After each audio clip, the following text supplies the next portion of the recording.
द्वयकरा विघ्नादिदोषहरा संबंधे जडजीवतारुणिवरा पूता कृता हीधरा दातारा करुणाकरा वरमते त्यावी विभो गुरुजरा सर्वज्ञ श्री चक्रधर स्वामी की जय। श्री गोपाल कृष्ण महाराज की जय। दत्तात्रेय महाराज की जय। श्री चक्रपाणी महाराज की जय। श्री गोविंद प्रभु महाराज की जय। सर्वज्ञ श्री चक्रधर स्वामी की जय। ब्रह्मविद्या आणि त्या ब्रह्मविद्येच्या अंतर्गत होतलेला हा सार्थ दृष्टांत प्रवचन सोहळ्याचा 10वा दिवस आणि या 10व्या दिवसाच्या निमित्ताने नवमीच्या निमित्ताने म्हणायला नवमी आहे परंतु दिवस 10वा आहे, कारण दरवेळेस 9 दिवसाचं नवरात्र असते म्हणून त्याला नवरात्र असं म्हणतात, पण आज या वर्षी 9 रात्र झाले, 9 दिवसही झाले आणि 10वा दिवस उजाडलेला आहे। तेव्हा 10व्या दिवशी स्वामी श्री चक्रधरांचं चिंतन करण्याकरता, श्री गोविंद प्रभूला आलवण्याकरता आपण हा जो नवमीचा काळ आहे जो स्वामी श्री चक्रधरांनी आपल्याला कशा प्रकारे व्यतीत करावा हे सांगितलेलं आहे, तो विधी आपल्याला घडावा आणि अविधीपासून आपण वाचावं याकरिता आपण या ठिकाणी गावाच्या बाहेर असलेल्या या मंदिरामध्ये एकत्रित झालेलो। यामध्ये या मंदिरामध्ये असलेल्या या सोहळ्यामध्ये थोडा उशीर झालेला आहे। 12 ते 3 हा जो काळ आहे या काळाला शास्त्रामध्ये तामसकाळ असं म्हणतात, परंतु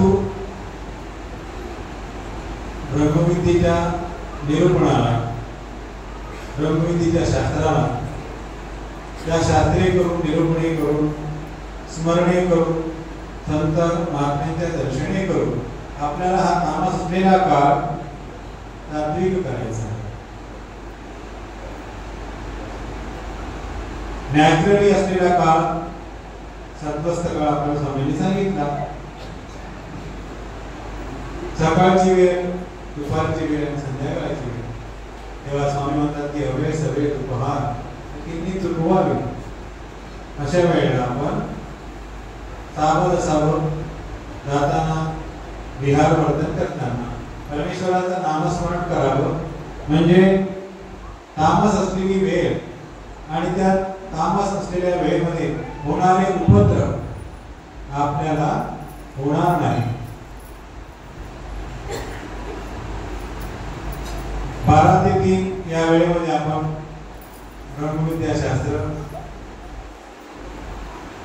ऐकण्यास सुरुवात करतो, तेव्हा आपली हीच अभिलाषा असावी की हा जो वाहता काळ आहे, तामस असलेला काळ आहे, हा प्रभू श्री चक्रधरांच्या कृपादृष्टीने मंगलमय व्हावा।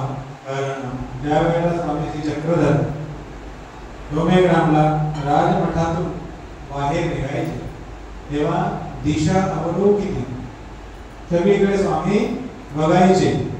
पूजा अवसरामध्ये आलेला आहे की सगळीकडे स्वामी बघून अमंगळ असती त्या मंगळ रूपा होती। दिशा ज्या अमंगळ आहे त्या कशा करायचे स्वामी, तर मंगळ रूपा करायचे। स्वामी आपल्या कृपादृष्टीने अवलोकन करून अमंगळ असलेल्या दिशा मंगळ रूप करायचे आणि मग कोणीकडे खेळायला जायचे ही प्रवृत्ती भट्टोबास जाणायचे, तेव्हा भट्टोबास ज्या स्थानाचं नाव सुचवायचे तिकडे स्वामी खेळण्याकरता जात असायचे।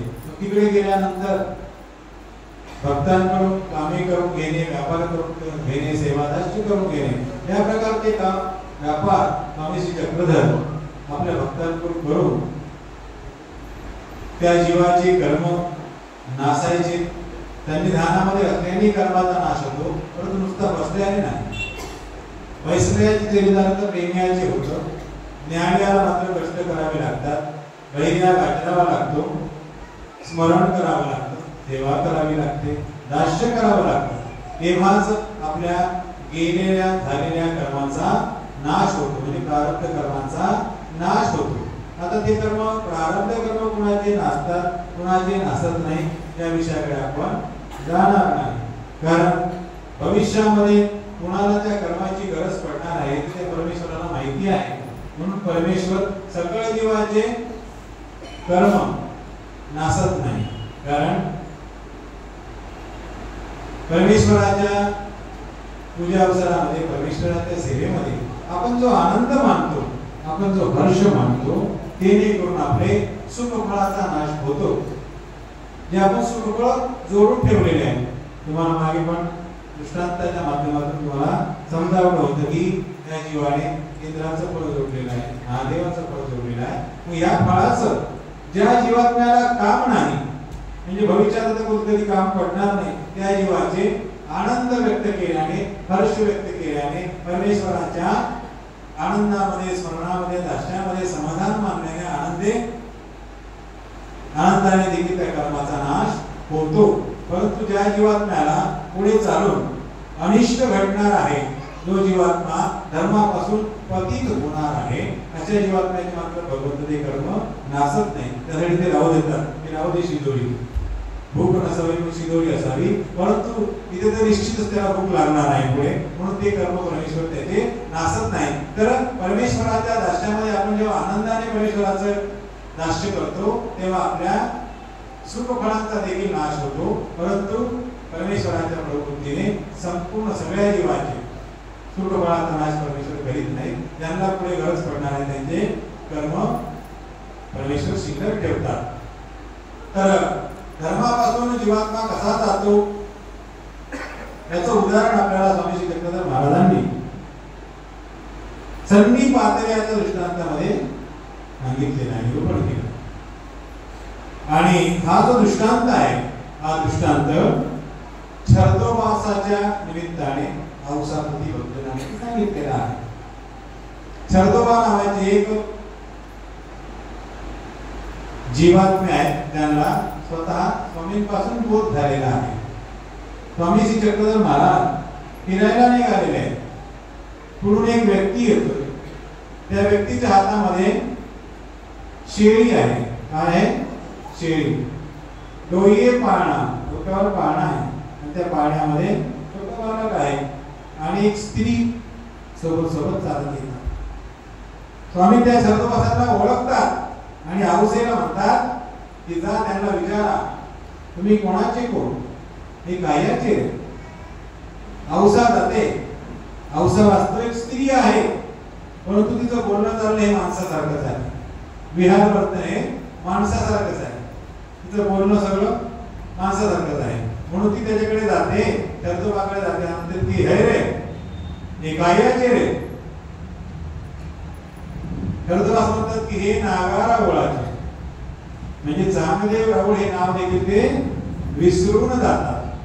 काय काय म्हणतात? हे नागारा ओळाचे. तर आणि इकडे ते नाव पण देवाचं सांगता येत नाही. तर अशा प्रकारे विधी करत असताना अविधीचे आपल्याकडून निर्माण होऊ नये. अविधीचा प्रत्यक्षणी, दोषांचा प्रत्यक्षणी, हिंसेचा प्रत्यक्षणी आपण त्याग करत राहावा.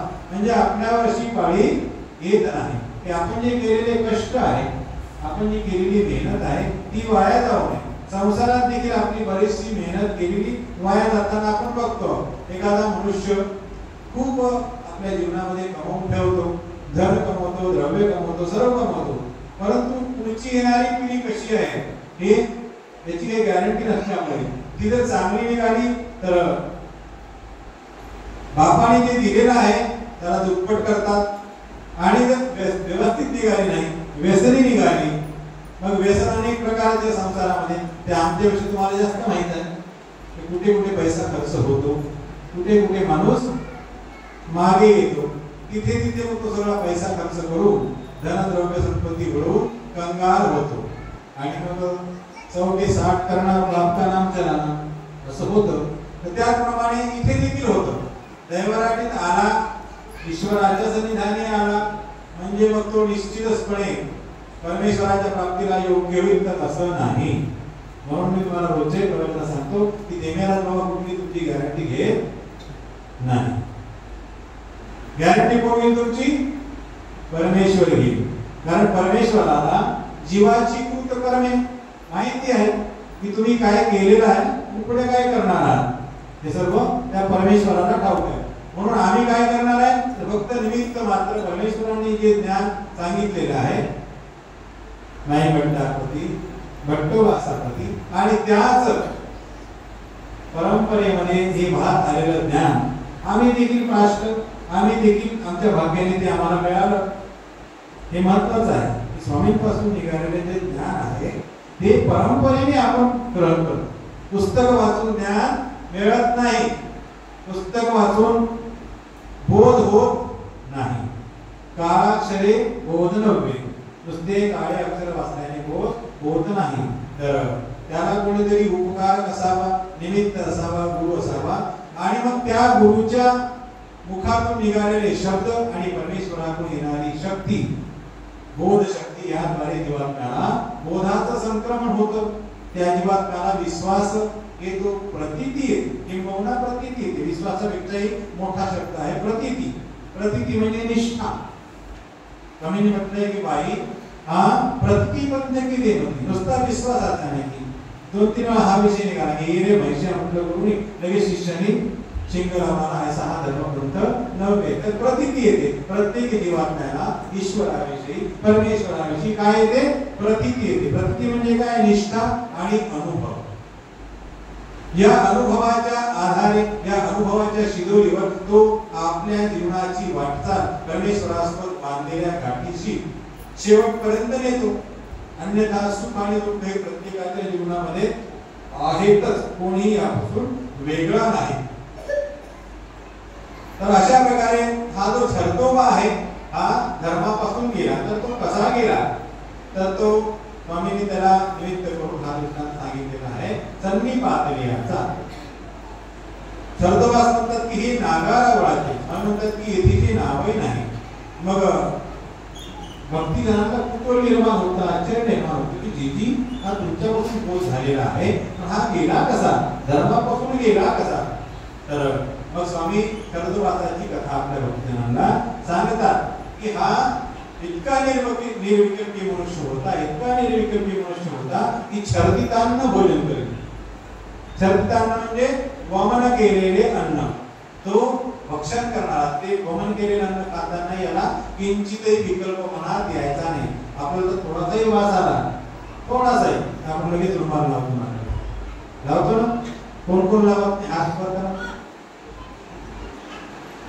म्हणजे सगळे आपण विकल्पी आहोत, सगळ्यांना विकल्प आहे. हा देवतेचा विकल्प नाही, तर हा विचित्रात्मक विकल्प.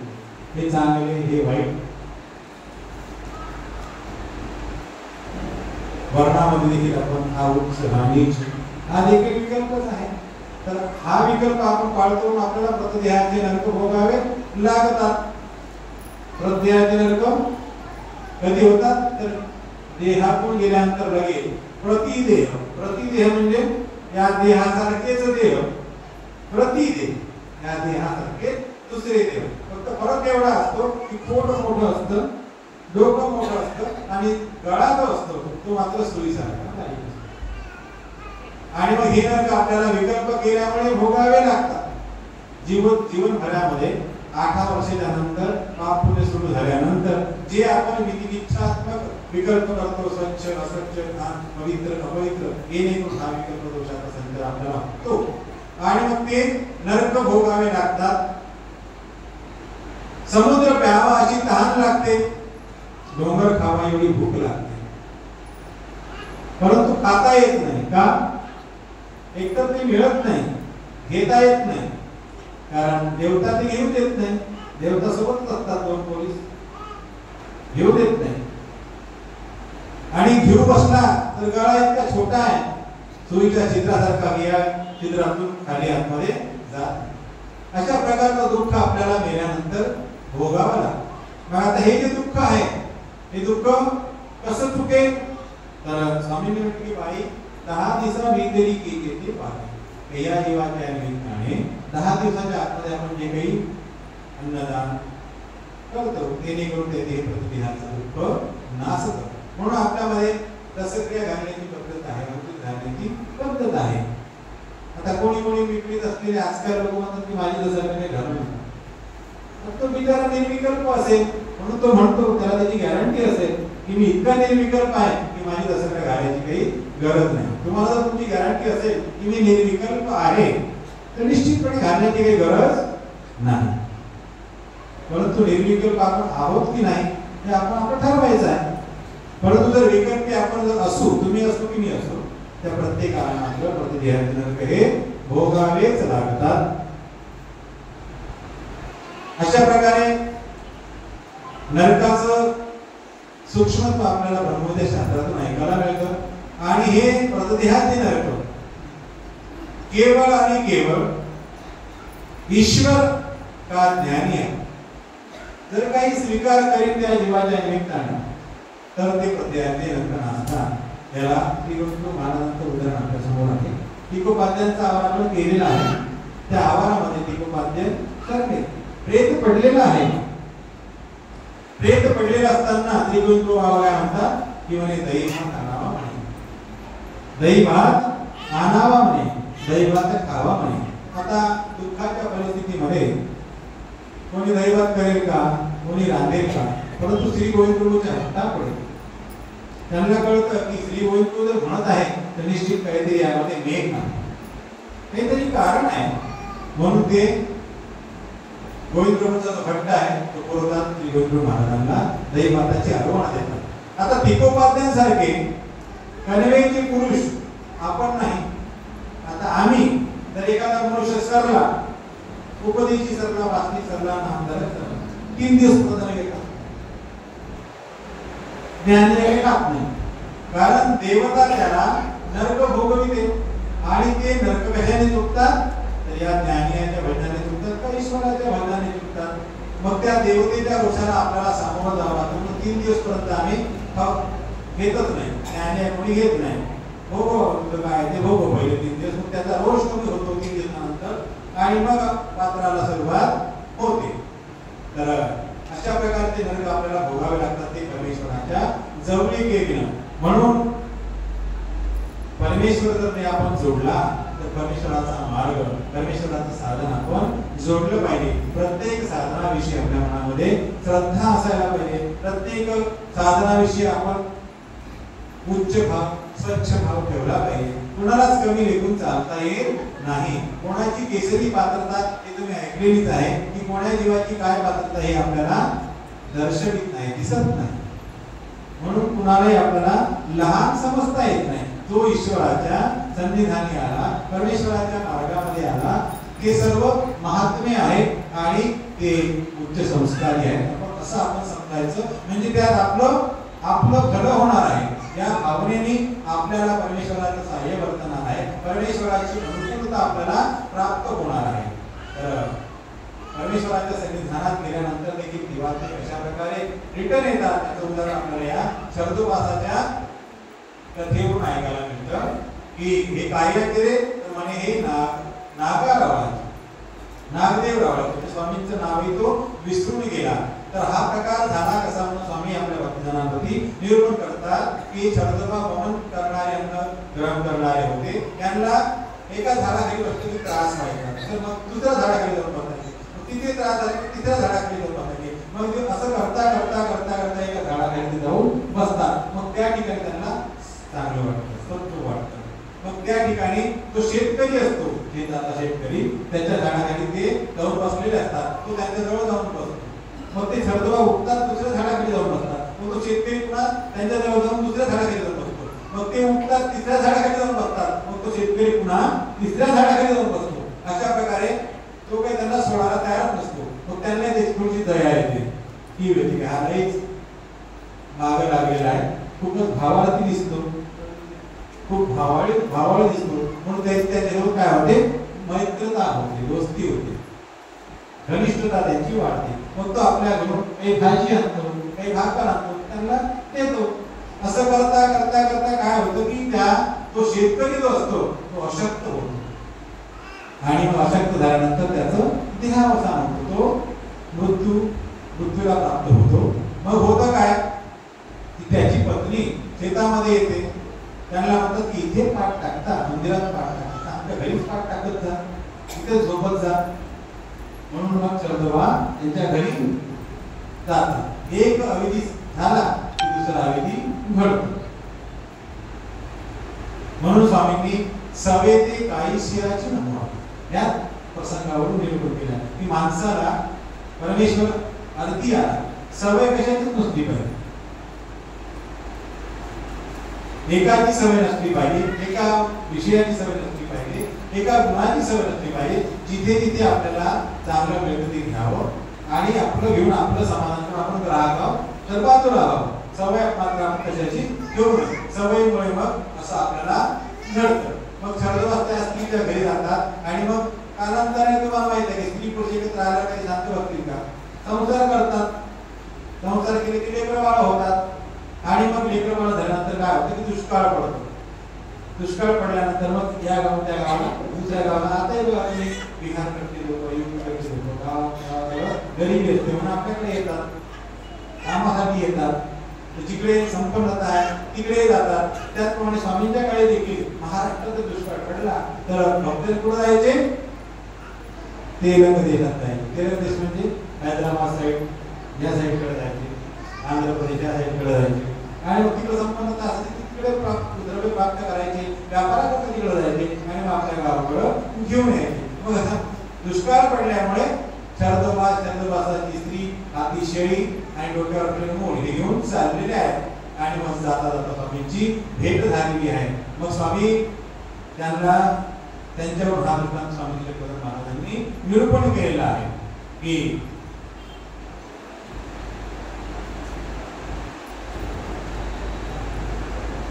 दृष्टांत सन्निपातेने आता सन्निपात आपल्या भाषेत मराठी भाषेत सन्निपात म्हणजे संताप आलेला आहे. काय आलेला आहे? संताप आलेला आहे जीवात्म्याला, खूप ताप आलेला आहे. आता डॉक्टरी भाषेत किती ताप आले म्हणजे मनुष्य अनकॉन्शियस होतो,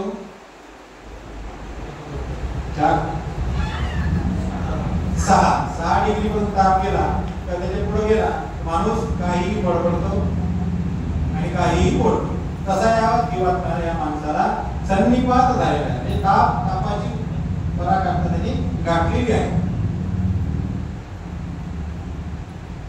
कवणी एकाचा पाईक सन्निपातेला आहे म्हणजे एक मालक आहे त्याच्याजवळचा जो नौकर आहे, पाईक म्हणजे काय? नौकर. त्याला काय झालेला आहे? सन्निपातेला असे तो आपल्या गोसाव्यास म्हणजे स्वतःच्या मालकाला मेळेची शिवी देतो, म्हणजे बायकोवरून शिवी देतो. स्वतःच्या मालकाला तो बायकोवरून बाईवरून शिवी देतो. तो तयाचे ओखटे नव्हे, तो जो मालक असतो तो सद्विचारी असतो, तो त्याचे ओखटे नव्हे म्हणजे त्याचं काही मनामध्ये पार करते याला सन्निपात झालेला आहे पण हा असा वागतोय असं तो समजून घेतो, विषय व्यवस्था करून घेतो, त्या भाषेत ऍडजस्टमेंट करून घेतो. हिताची प्रवृत्ती, त्याचं हित कशात आहे हे तो बघतो की हा दुरुस्त झाला पाहिजे, चांगला झाला पाहिजे, हिताची प्रवृत्ती. आणि मग तो गावामध्ये दवंडी देतो. मग म्हणे याते कवणी राखो कांगा, हा जो माझा पाईक आहे त्याला सन्निपात झालेला आहे, याची व्यवस्था कोणी करावी, याचं रक्षण कोणी करावं, त्याला कोणी दवा पाणी द्यावं, कोणी औषधी द्यावं की ज्याच्यातून हा मुक्त होईल.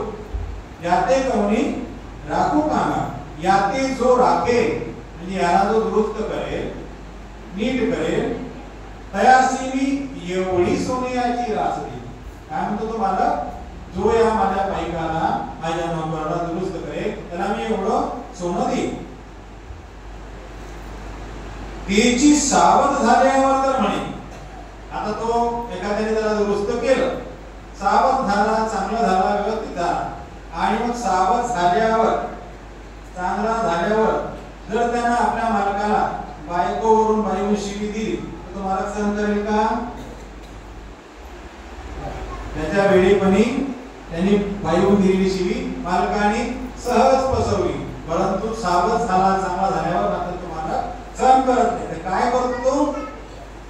सावध झाल्यावर जर म्हणे बाईच्या वर शिवी दिली तर अवघेरी, तर आखून दिली किंवा सूर्य हारून मारून गेली, टाकू त्याला मारून त्याला खतम करून टाकेल.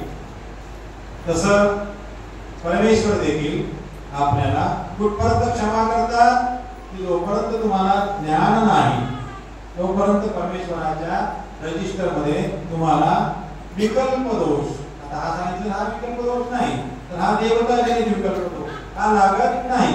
अज्ञान कसे तुम्ही देवतेला जीव म्हणता, जीवाला देवता म्हणता, परमेश्वराला जीव म्हणता, या दोषाची परमेश्वर क्षमा करतो. अज्ञान असे तुम्हाला जोपर्यंत परमेश्वराची जाणीव नाही तोपर्यंत. आता एकदा तुम्हाला परमेश्वराची जाणीव झाली, तुम्ही शहाणे झाले, सावध झाले, की तुम्हाला ज्ञान झालं की मी जीव आहे, हा प्रपंच आहे, या देवता आहे आणि हा परमेश्वर आहे. आणि मग हे झाल्यानंतर तुम्ही परमेश्वराला जर देवता म्हटलं, परमेश्वराला जर तुम्ही जीव म्हटलं म्हणजे अपेक्षा मनापासून नसतं बरोबर म्हटलं असं नाही, किंवा कोणाला एखाद्याला खुश करायचं म्हणणे नाही, तर स्वतःच्या इच्छेने, स्वतःच्या स्वातंत्र्याने, स्वतःचं मत म्हणून तुम्ही जर परमेश्वराला देवता म्हटलं की माझं ठाम मत आहे, श्री चक्रधर स्वामी किंवा श्रीकृष्ण महाराज हे विष्णूचे अवतार आहे असं तुमचं ठाम मत जर तुम्ही प्रदर्शित केलं आणि त्या परमेश्वराला जर तुम्ही देवतेच्या गणनामध्ये आणलं तर मात्र तुम्हाला विकल्प दोष घडतो. आणि या विकल्प दोषाला इतकी खंती परमेश्वराला येते, इतकी खंती परमेश्वराला येते की मी सर्व ब्रह्मांडाचा, अखिल ब्रह्मांडाचा मालक असताना, अनंत ब्रह्मांडे माझ्या ठिकाणी असताना मला यांनी देवतेच्या लाईन मध्ये आणून उभं केलं, म्हणून परमेश्वराला याचा प्रचंड राग येतो. आणि काय येतो? तुम्हाला ज्ञान आहे म्हणून येतो, अज्ञानाचा राग येत नाही. म्हणून ज्ञान जपूनच घ्यायचं. ज्ञान झाल्यावर तुम्ही म्हटलं की आता वाईट वाटतं, परमेश्वराला वाईट वाटतं, कोणाच्या भक्ताला वाईट वाटतं की मी सांगतो काय हे करतात काय. म्हणून ज्ञान जर घ्यायचं आहे आणि ज्ञान जर घेत आहात तर त्या ज्ञानाला इकडून ऐकून तिकडून त्या कारणाने सोडून दिलं असं करू नका. कारण हे जे ज्ञान आहे हे परमेश्वराची अभिव्यक्ती आहे, परमेश्वराचं ज्ञान सामर्थ्य त्यामध्ये आहे. त्याची जर आपण अवहेलना करतो तर ती परमेश्वराची अवहेलना आपल्याकडून होते. म्हणून ज्ञान प्राप्त झाल्यानंतर त्या ज्ञानाचा थोडा विचार आपण करावा किंवा केला पाहिजे, तेव्हा त्याचं केल्याचं गुण आपल्याला प्राप्त होतं. नाहीतर मग जन्मी आला हेला पाणी वाहून मेला, असे अनेक जन्म गेले, अनेक जन्म जात आहेत. परंतु भाग्यवशी परमेश्वराचं ज्ञान मिळालं तर त्या ज्ञानाचा उपयोग किंबहुना जास्त विधी निषेधाविषयी तरी नाही आचरता आला तरी विकल्प दोषाविषयी मात्र निश्चितपणे लक्ष ठेवा. कारण विकल्प दोषाविषयी परमेश्वराला जास्त खंती आहे. बाकीचे दोष परमेश्वर उपसाहण्यात घालतात.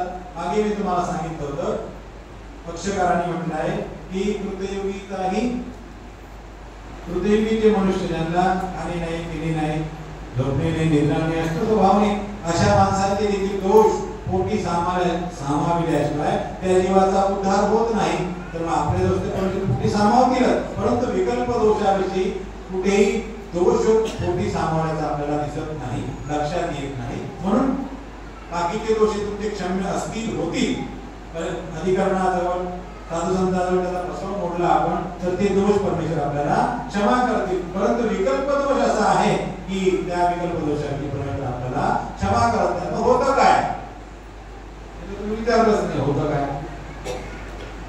विकल्प दोष केल्याने होतं काय? तर विकार, विकल्प आणि हिंसा हे तीन मुख्य दोष आहेत. विकाराने आपली एक सृष्टी वाया जाते, हिंसेने आपली एक सृष्टी वाया जाते, परंतु विकल्पाने आपल्या अनंत सृष्टी वाया जाते. परमेश्वर अनंत सृष्टी आपलं मुख पाहत नाही. का? हा मूर्ख आहे. का मूर्ख? तर ज्ञान झाल्यावर मला म्हणतो की देवताच आहे, जीवच आहे. म्हणून परमेश्वराला प्रचंड राग येतो. म्हणून परमेश्वर आपला अनंत सृष्टी परमेश्वर आपलं मुख पाहत नाही. म्हणून परमेश्वराचं ज्ञान झाल्यानंतर फक्त एक दोष आपल्याला वर्ग करायचा, तो म्हणजे कोणता?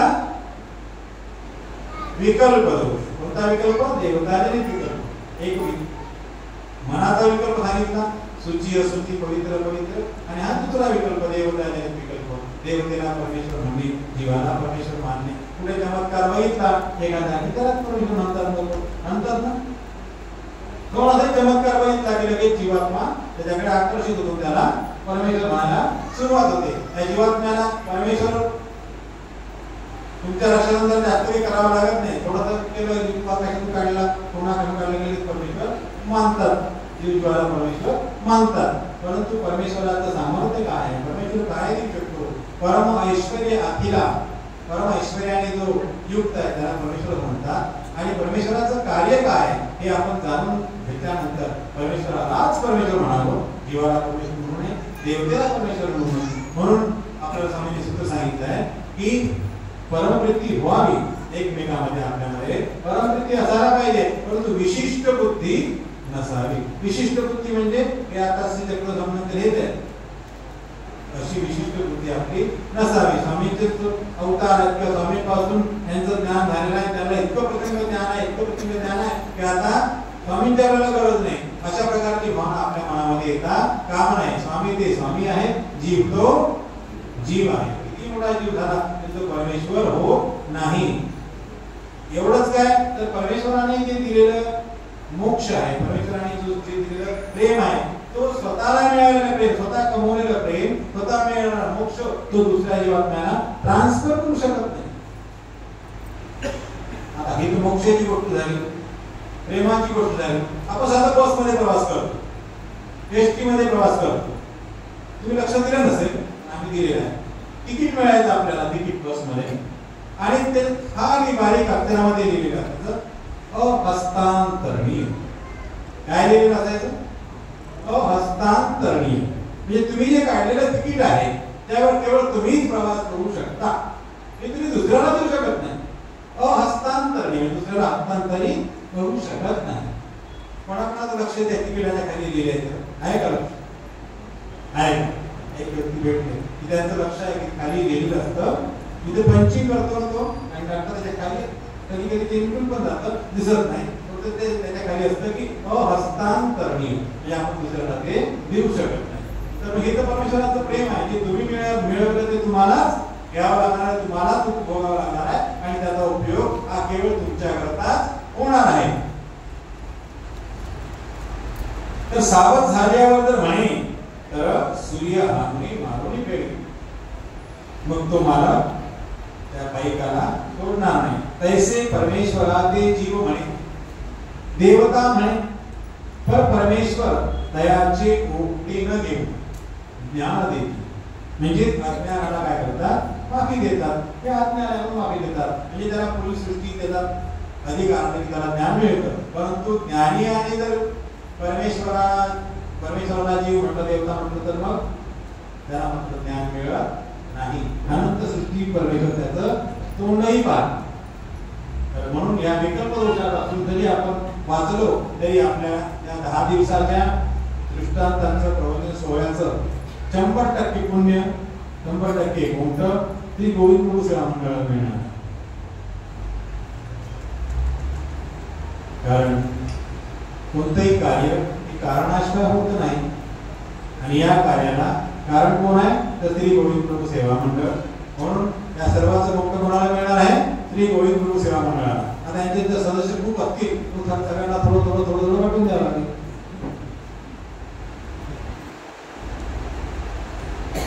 परंतु प्रसाद हा तुम्हाला निश्चितपणे मिळणार आहे, यावर तुम्ही विश्वास ठेवा. मी म्हणतो म्हणून नाही, तर प्रत्यक्ष आपल्याला ईश्वर अवताराने आपल्याला ही गोष्ट सांगितलेली आहे. म्हणून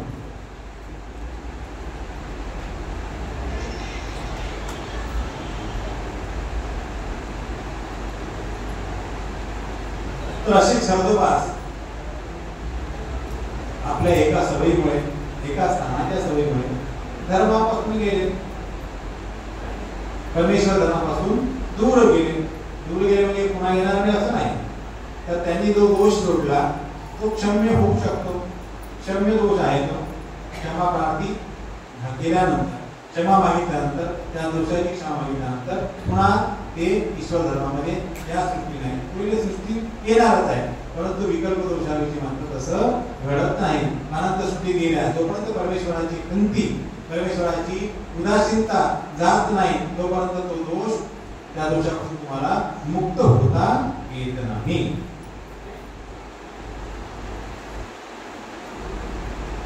पुढील दृष्टांत आहे दृष्टांत विषयाचा. विषय आता आपण रोजच्या शब्दामध्ये म्हणतो की मला तुम्ही 10,000 रुपये देताल का, 5,000 रुपये देताल का, तर पुढला प्रश्न आजच्या शब्दामध्ये आता नवीन भाषा म्हणतात काही विषय नाही म्हणतात ना, काही विषय नाही. मी संध्याकाळी तुमच्या घरी येणार, हो या आपलंच घर, काही विषय नाही. आपण रोजच्या बोलीचालीमध्ये विषय हा शब्द वापरत असतो, परंतु या ठिकाणी जो विषय आहे तो वेगळा विषय. विषय म्हणजे एक पुरुष आहे जो पुरुष पात्रासाठी म्हणजे स्त्रीसाठी गावोगावी फिरतो. जिथे कुठे चांगलं पात्र त्याला दिसेल मिळेल तिथे तो रमतो. हा दृष्टांत स्वामी श्री प्रधान महाराज